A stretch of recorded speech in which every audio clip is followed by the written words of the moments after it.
بسم اللہ الرحمن الرحیم۔ السلام علیکم۔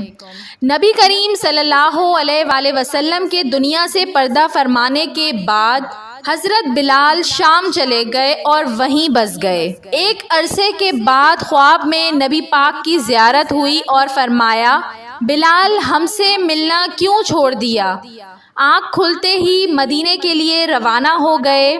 کئی دن کی مسافت کے بعد مدینہ منورہ پہنچے، مسجد میں حاضری دی اور روضہ رسول پر پہنچے، وہیں بے ہوش ہو کر گر گئے۔ اہل مدینہ نے کہا، ایک بار وہی اذان سنا دیں سرکار کے زمانے والی۔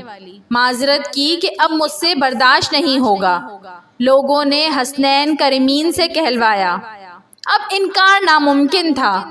اذان شروع کی تو اہل مدینہ رو پڑے، دل قابو میں نہ رہے۔ پیارے آقا کا زمانہ تازہ ہو گیا۔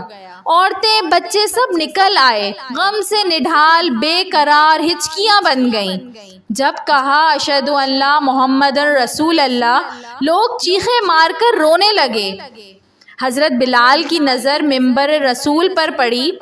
ممبر خالی تھا، سرکار نہیں تھے۔ خالی ممبر دیکھ کر گرے پڑے بے ہوش ہو گئے۔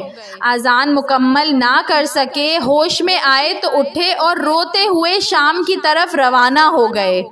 یا اللہ ان جیسی محبت بھی ہمارے دلوں میں بھر دے، آمین۔